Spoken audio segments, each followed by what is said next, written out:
Welcome to Dance Mogul TV. We are here live with Carlena Crazy Cee Gourdine. Welcome to our show, Carlena. Hello. Thank you for having me. Sure. The pleasure is ours. Can you give us some background information about your dancing career, please? Okay. Well, I started out my career like 25 years ago.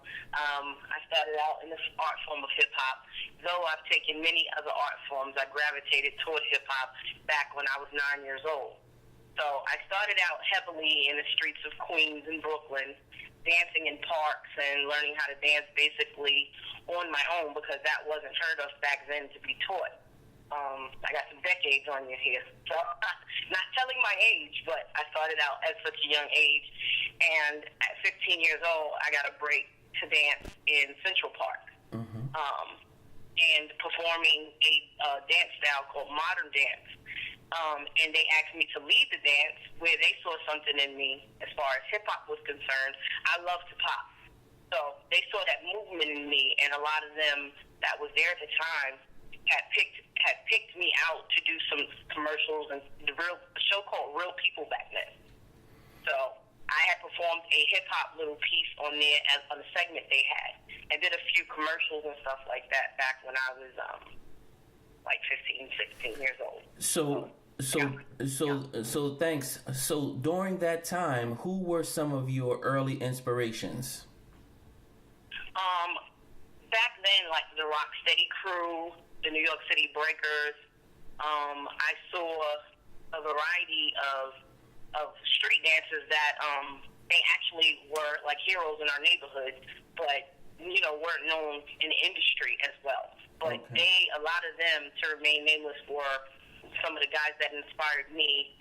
Mostly a male-dominated art form. It inspired me, the male dancing, not the female.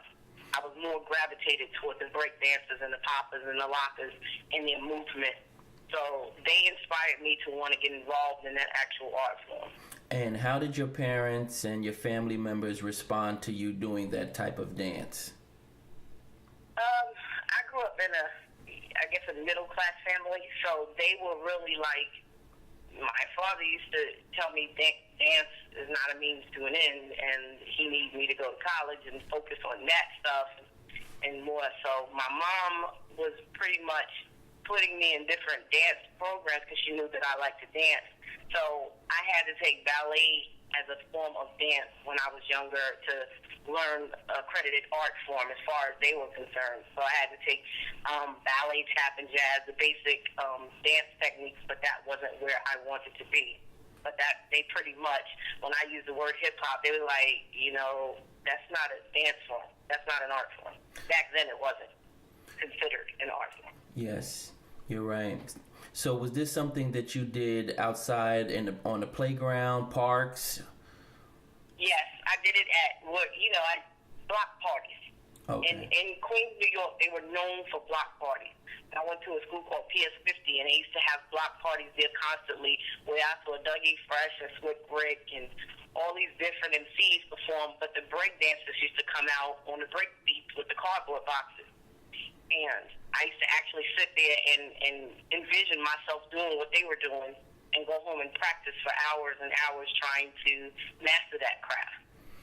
Okay, so you went from that, and what made you think that this was something that you can do as a profession? Well, when I was a teenager, I didn't really think that I could actually do it as a profession. I just thought I had a passion for it. It was natural to me, the movements, the fluidity of everything, the understanding and comprehension. At that point, I thought that it was just something most people do because most of the people I was around danced. So I just thought it was like, a regular thing until I got out there, got older, and started seeing auditions and commercials and stuff like that, like the Flintstones commercial when I was a kid, and I saw they were rapping and breakdancing and things like that on PBS and stuff. So that's when I knew you could take it to another level. And I got introduced to auditioning for things as a teenager. Okay. Were you in any groups or were you always solo? I was in a solo. I was solo, but I danced with groups. Like I would, I didn't say they were my groups.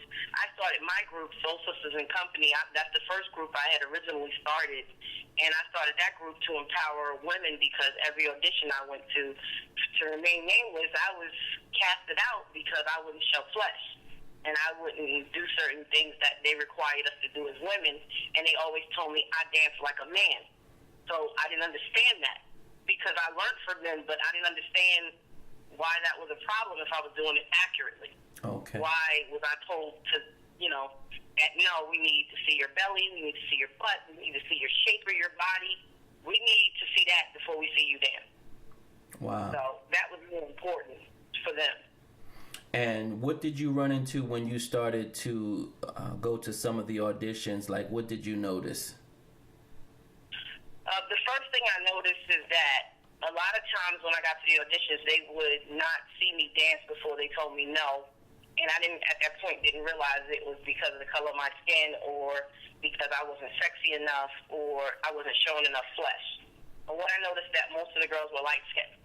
Okay. And I noticed that I stood out because I wasn't. And I was very thin and muscular, just like them, but I wasn't getting seen. And I was told that, the auditions are over, so on and so forth. I mean, it was just different runaround that I was getting. And I began to get discouraged, as a teenager because I didn't understand why I would go stand for hours and hours and hours, and half the girls they picked wasn't nowhere near as good as me. And I was like, why is this happening? Until I found someone, in the industry to guide me and help me understand what I was going through.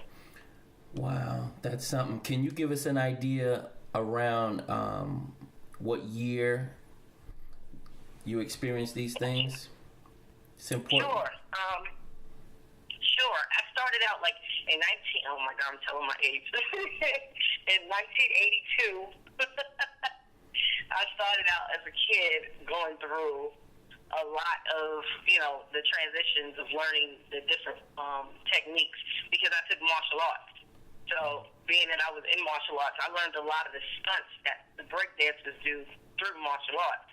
So starting at 9 as a young girl, I learned to, control my muscles and everything through martial arts and discipline and dedication and determination through martial arts. So I would say between the years of 1982 and 1990 that I started making the decision and the change to want to pursue my career in this art form.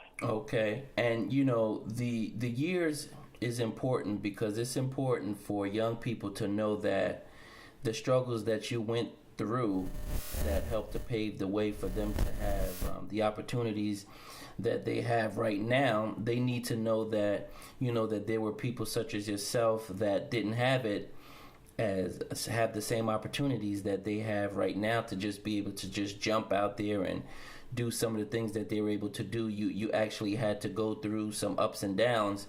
And so when you mentioned 1982 and that time period that you were just, finding your passion and fighting your way to be able to express yourself, I think that's important and something to be prideful of. And so that's great and that you share that. Yes. So you mentioned 1990 as a transition period?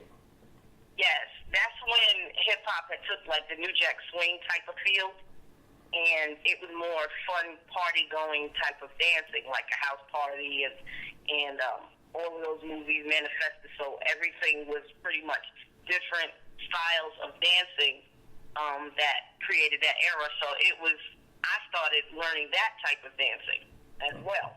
Where they had dances like the Running Man, the Cabbage Patch, and all that different type of stuff that everybody was doing back then. So in that era, I started to transition and try to better myself. I didn't know back then what a choreographer was. So I didn't know that that's what I was considered because I used to put all the dance routines together, but I didn't know that's what I was. I thought that I was just a dancer that loved to dance and just had a vision. So we weren't taught right out the gate that there is such thing as a choreographer.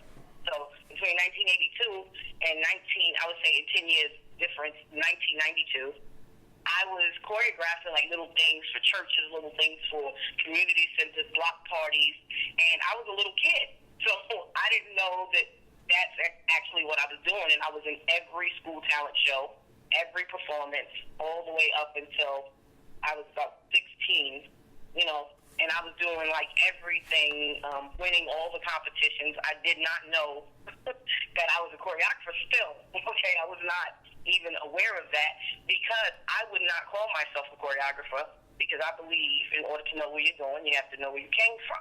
So being that I was still in the learning stages, I did not want to jump the gun without crawling before I walk and walking before I run and running before I leap, And people today, they just leap.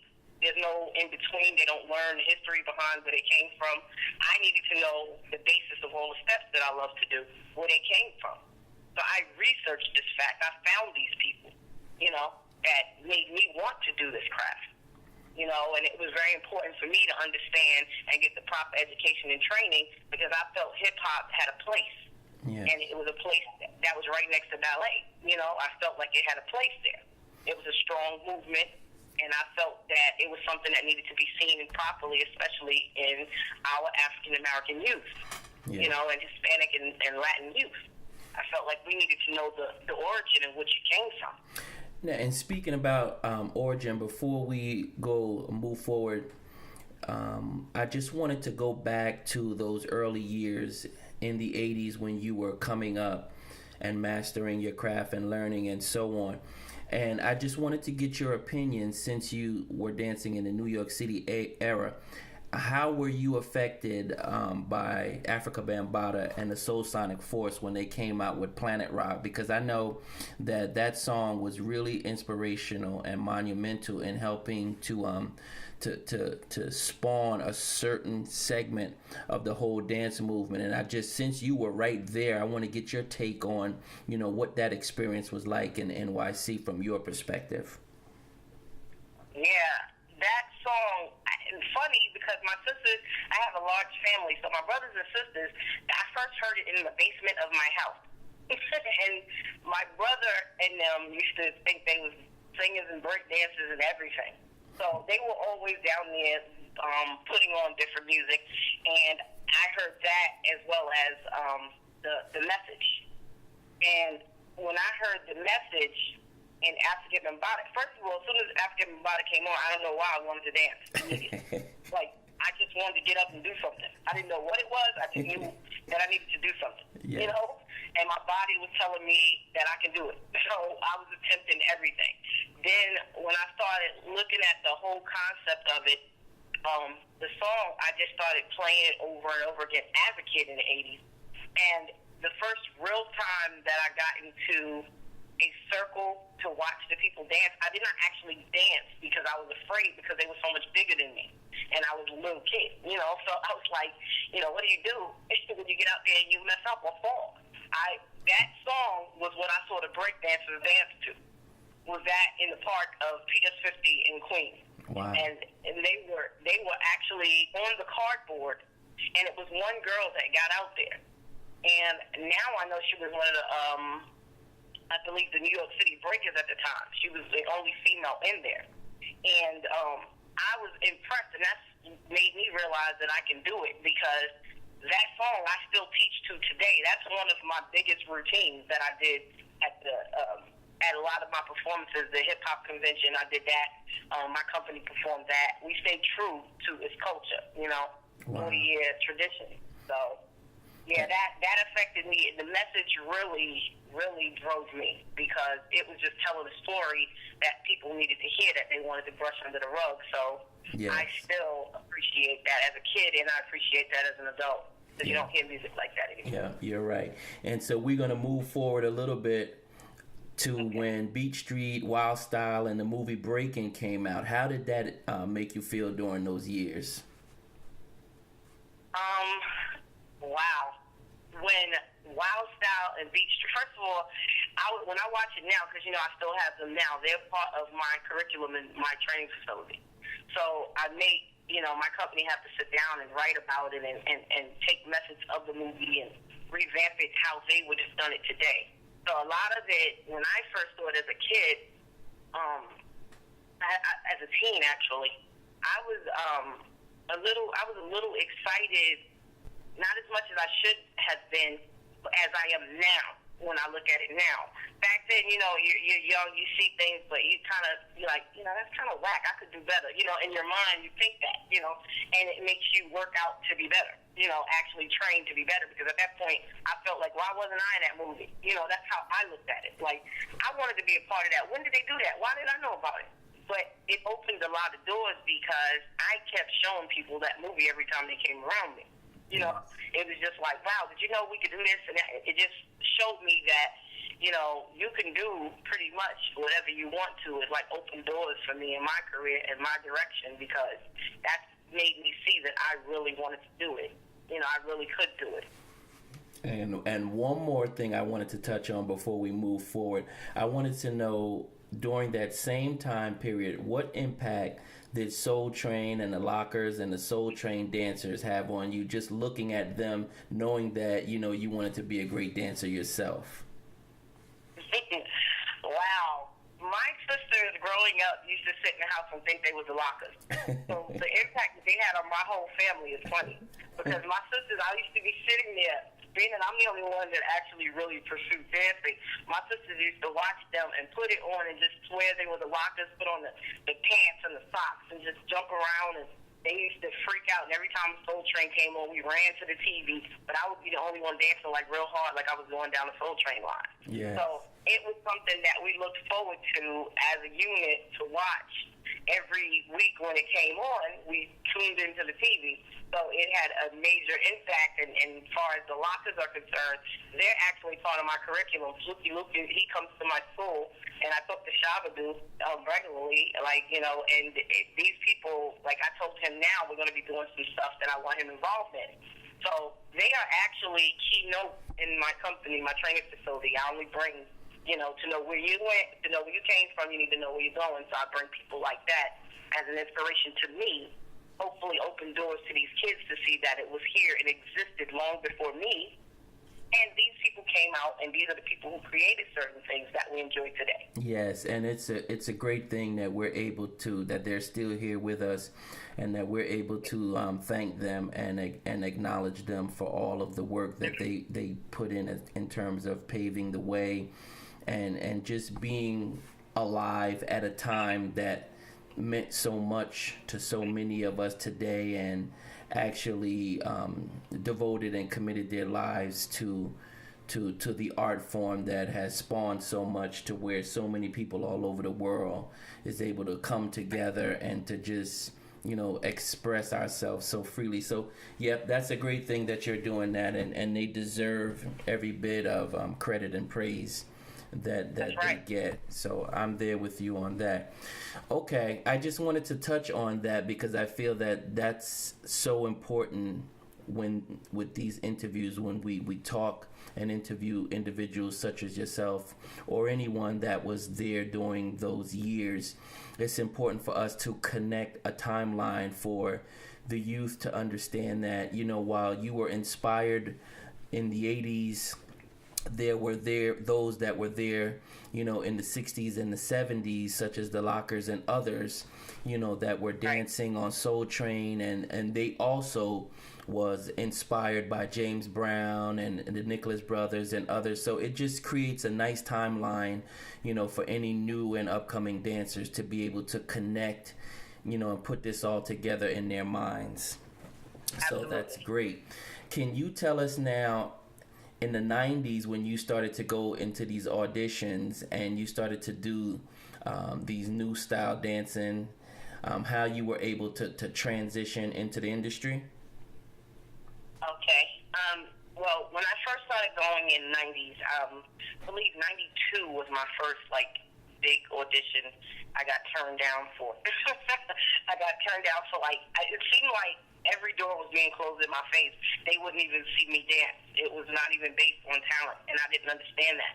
But it was like when I got to dance, I would get callbacks, and then they would say, we want you to come back with your hair down, we want you to come back with makeup on, we want you to come back. And it didn't make sense to me, so I have morals and values that I stand by. So if I felt it wasn't right, it was a red flag for me. Immediately, I would not go back and or accept the offer. So in '93, I had auditioned for MTV, Russell Simmons, In Living Color. I auditioned for about like 20 different auditions at that time. I was just at everything. I just decided to put my best foot forward and go, and that's after talking to Robin Dunn. Back then, she was a great inspiration in moving me forward because I wanted to give up at one point because I didn't understand why the color of my skin had anything to do with the talent that I manifested inside. So I was confused, as to what should I do as a woman because I saw men going in and getting in the door before we could even get an audition. They had the men and women, and I don't think people know that too. I want to say that too. They had men and women audition in cattle calls at separate times. So they had us wait while the men auditioned as opposed to everybody coming and auditioning as a talent. They didn't have that then. So they separated us big time, And when they did choreography with us, if there was a conjointed audition, they would make us do different choreography from the male choreography. Wow. So it was, we were always segregated. And that's why my Soul Sisters and Company was very important to me because it was like the empowerment movement. And I forgot to tell you why they call me Crazy C, and I needed to back that up so they can understand. Everybody knows Crazy C, but they don't know why I have that name. That name was actually given to me at 9 years old. And it was given to me from my school, my classes, my classmates, and my teacher because I would dance anywhere there was a beat. It didn't matter what it was. I would dance to it. I would tap and dance to it. I would erase the board and moonwalk across the floor.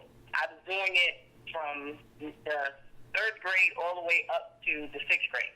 Wow. They bought me a shirt for my birthday, a pink shirt, and I'll never forget that, with white writing that you iron on the shirts back then. And it said Crazy C on the shirt. And I was like, why would y'all call me that? It was like, because you Crazy C. You dance anywhere you go. Anytime there's a beat, you rock it. You don't care where it is or what it is, And that's so to clear that up so people don't think that it was something like I went out and started fighting. No, it wasn't none of that. It was based on that I had no fear when it came to dancing. When it came to break dancing, popping, locking, whatever, I was ready to do it.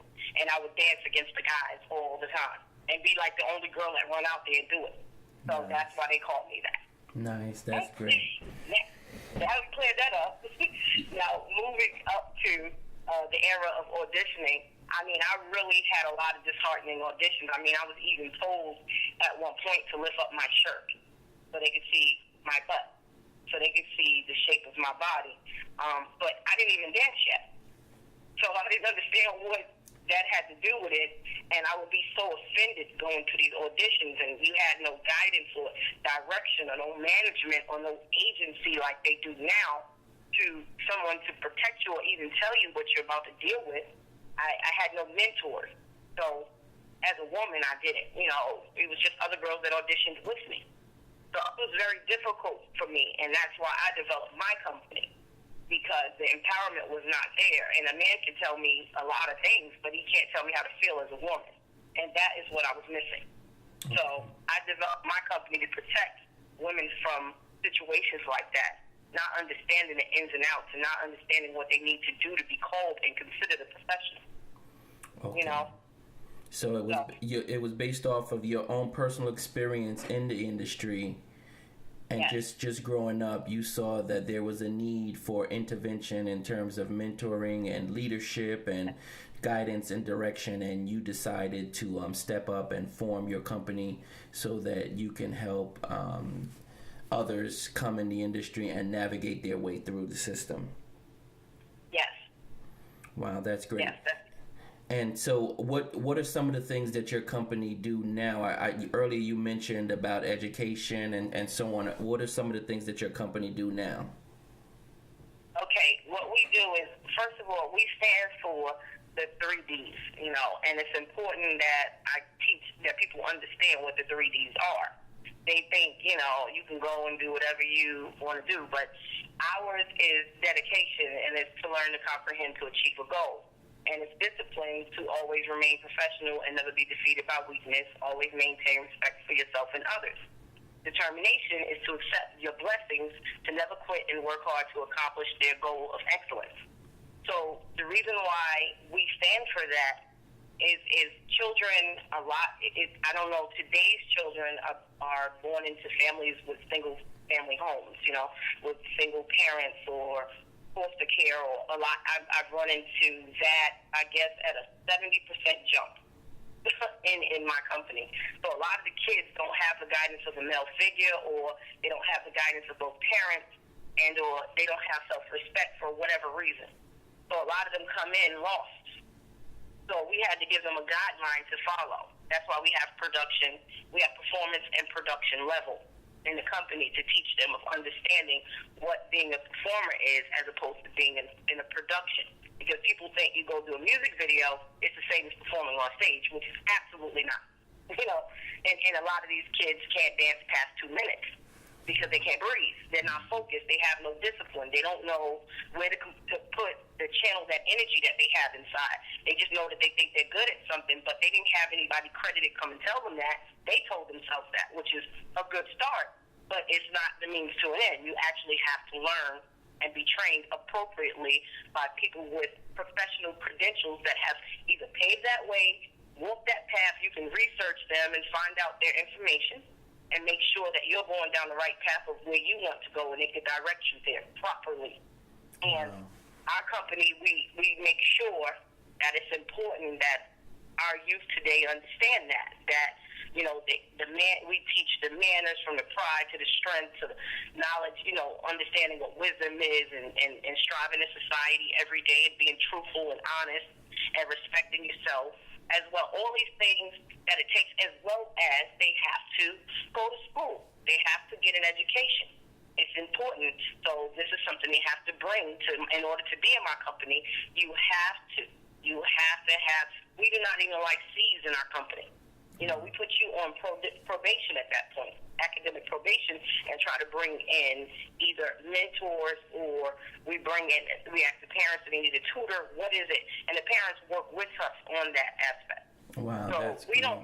You can't dance without, I know a lot of, idiots that dance today that I talk to, and they have no clue what I'm talking about. And I'm looking at them going, why are you calling yourself a professional then? Because if you're saying you're a professional in this field, obviously you learned from someone, or someone told you you were.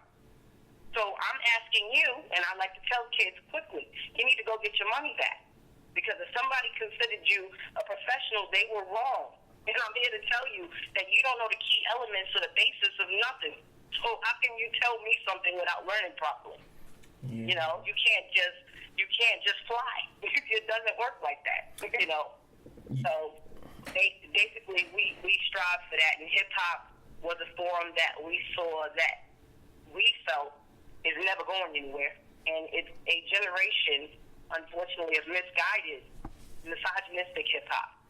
That violates and disrespects every aspect of a woman. Yeah, and speaking, I'm going to jump in there for a minute, talking about disrespect and, all of those great things that you mentioned, and talking about hip-hop. What are your thoughts if you had to speak to a group of young ladies that came to your company and they were the twerk dancers? What would you say to them? Now, we're not trying to be judgmental, and we're not trying to tell people what to do, but what are your thoughts about what you're seeing that the young ladies are doing nowadays, this twerk dancing thing, this sensation that they're doing on YouTube? I've seen it. I've seen people try to make choreography out of it. I've seen people get millions of followers on Twitter. I've actually had some of my choreographers play around doing it. It's a generation. It's a culture to them right now, because they have decided to make dance very lazy. It's nobody wants to learn appropriate things anymore. They don't want to learn respectful things anymore. So a lot of the girls that I speak to, when they do bring that to me, and it's funny because at my audition, that's what I saw. So, it was called the hip hop audition, but you would think that I said I'm looking for strippers, because that's what what they were doing, you know. And it's the generation. I mean, they even have the little kids under 12 doing that, you know. So I would basically, to get in my company, that's not acceptable. They already know that, and we have a big no booty shaking sign. It says it, period. So if you want that, this is not the company for you. I wouldn't knock a young lady for what she feels she's comfortable doing with her body for whatever reason, but I would let her know that if she's going to get into the art form of dance, she needs to research appropriately and get the proper training. You know, take time to broaden your horizons, open your mind to see that there are accredited art forms out there that you can enjoy without doing that. They are very sensual. Lyrical is a very sensual style of dance, which is one of the ones that I teach, you know, and it's like I created a form of dancing called exotic lyrical for adult women. And it's dancing, but it's sensual dancing, and it's dancing to lyrics of the song. So there are different art forms out there. You know, I mean, I've seen people come up with the most absurdity, hip-hop and high heels. I don't respect that, but that's what they feel like doing this generation. And if I try to be one person trying to stop something in the movement, it's not going to strike a mighty blow. Yes. But if we all stood up and stood for something that the pioneers out there, then maybe it would make a change and an impact to show these kids that, you know what, you can't water down something that has legacy. You can't water down something that created what you're trying to emulate at this point. You can't. But you know, it's like me and a few others that stand for something and still stand for it. Me and Shabadoo had this conversation, and I sent him videos of hip-hop and high heels, and he told me, don't you ever send me something like that again. And I said, you see what I'm saying? This is what our generation is. It's hard to talk to these kids because a lot of them, they see, but they don't hear. Your mouth is moving, but they don't comprehend what's coming out of it. You know, because to them, it's not telling them, yay, I agree with whatever you're doing. It's telling them that they can do better.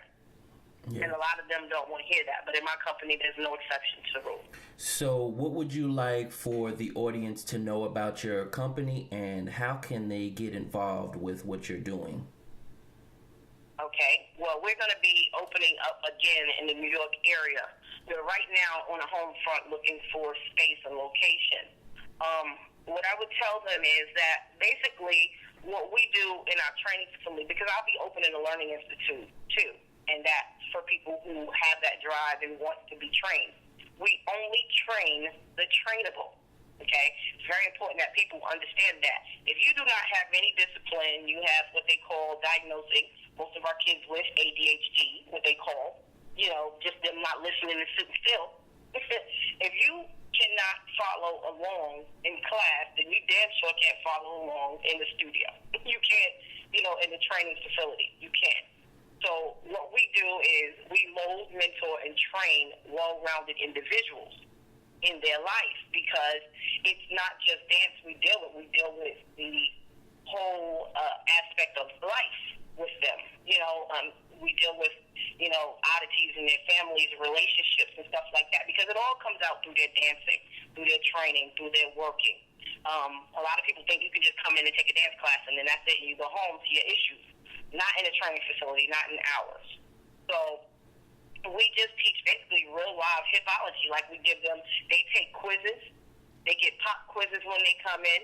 We want to see them well educated, so we bring in the masters and creators of these styles, and we have them come in and do workshops with them and train with them. They trained, some of them got the joy of training with New Sal's, training with Fluky Luke, just different individuals that come. They went and did some workshops with different people like Safi and different people in the industry. We make sure that we try to conjoint it, because it's one art form. At the end of the day, we're all doing the same thing, trying to educate people, and the proper education is key. So basically, you know, in my training facility, they do get technique training. They do get the nurturing that they would not get at a dance school. They get 100% education. Okay, we have movie night once a month where they have to watch an old movie from Singing in the Rain on down to Guys and Dolls. Like, they have to watch different things and tell me what they got out of this, and then they have to do pieces from it. They study the Nicholas Brothers. One of you mentioned that. That's one of our studies programs that we do. They actually perform at least 8 to 12 times a year at different functions. They perform anywhere from magazine openings to conventions to they've done Atlantic City. My kids have performed everywhere from the circus to basketball games to halftime to TV shows. They've done it all. Music videos they've been in. So we open opportunities for them to see if this is something they really want to do on a professional level. They have the opportunity right within the company. Okay. So once they get trained, we manage their career behind that for a year with along with their parents. Their parents cannot be backstage parents. They have to be diligent in their child's life, or else I cannot do it alone. Yeah. You know, if I'm having children, and I have an adult company too, so as an adult, they have to prioritize their time and understand that, you know, they're dedicating themselves to a craft and an art form that we take very seriously. So we only train the ones that take it equally as such. Okay. And as we wrap up, what would you like your legacy to be? Good question. Good question. Well, you know, I know that it's like I woke up and I knew my purpose, and I knew it was to help guide, mentor, and mold others in whatever direction I chose. I knew that I was going to always be a leader. I've achieved so many of my goals in my life, and now my legacy, I want to be left with my Learning Institute for the Urban Art. I want to make sure that I have made an impact with educating the masses and understanding the quality of our culture and the preservation of it. I want to be known as a person that put her mark there, as well as an innovator and a creator. And, you know, I produce, and I've been producer for 15 years. And I want to be known for these great opening minds and developing unconscious minds to understand our movement and our culture. Is very important for me as an African-American woman to stay true to who I am and understanding where I came from to know where I'm going. So if I can get a group of women that I could lead into salvation with me, it will be a joy. But I would love to lead, you know, just as many people as I can. I touch all cultures. I've had from Japanese to Chinese to Korean to Ecuadorian to, you know, you just go on Brazilian. I mean, I've trained everybody and worked with different people. We have opportunities for everyone, every culture. And I just want to be known as a person that has stood out in that movement and set forth, you know, and given them the opportunity to, you know, that most wouldn't. Wow, that's really good. Is there anyone that you would like to thank that helped you along the way? God, first and foremost. First and foremost, that is, you know, for being here on this earth. I'd like to thank God for giving me the strength to wake up every day and paving the way. And I'd like to thank those that came before me that made me, just even watching Debbie Allen on TV, you know, just thanking her for letting me see the image of an African-American woman that is possible. I mean, Dorothy Dandridge, you got different people that I really glorified and looked up to. Lena Horne, all the people that I've seen that, you know, wow, it's possible. I can do these things. I can actually get out there and make a difference in my life. So with that being said, I mean, there's the Electric Boogaloo, there's the Lockers, of course, you know. There is like a lot of different producers, and my new partner, Caution Hill, she stands by me and pushes me to stay focused in the right direction and what I set out to do for myself these days. So just keeping my head above water is like, I'm proud to say that I've been in this game over decades, you know, and I'm still standing. And I actually know that a lot of the kids today can't hold a candle to me right now, you know. Wow. And so it's I want to thank God for that, you know, being able to do that and provide that. And it be me actually doing it, not somebody I paid to do it. Yeah. You know what I mean? Yes, that's wonderful. Do you have any closing words? How can individuals reach you to be a part of what you're doing? Okay. They can reach me at my website. They can reach me at www.crazyseedproductions, CrazyCee Productions with an S.com. That's the same as my email, is crazycproductions@yahoo. And they can also reach me by phone at 888-902-1965. They can reach me on Facebook. They can go there and see Crazy C Productions, like my page. Like, they can go there. Twitter, Crazy C Pride there. They can Google me. You know, if you Google me, everything pops up. I do have over 25 years in this industry, so a lot is popping up. MTV just found me recently. So, you know, for the MTV reunion. So that's wonderful. That's where, you know, got like big, major props in the industry was from them, you know. Wow. That's really good. You know, it's so inspiring, your work over the years, and, you know, we just want the young people to listen to your interview, and particularly the females, and, you know, they can be inspired by the fact that you've been able to survive this journey, male dominant field, and, you know, you didn't shrink back when you were coming up, and especially during the 80s and 90s when, you know, there were so many people just on the scene, and you just muscled your way right in the industry, and now you're here giving back to the community, and that's a fine example, and we want our young people to see that. And so we would just like to thank you for taking the time to interview with us and share your story and offer your words of wisdom and encouragement to the next generation of dancers. Thank you so much. Thank you. I appreciate it. Thank you so much. And I want to tell the ladies out there, when you hear no is a stepping stone for negotiation. It only makes you better and stronger. Keep pushing on. Thanks for that.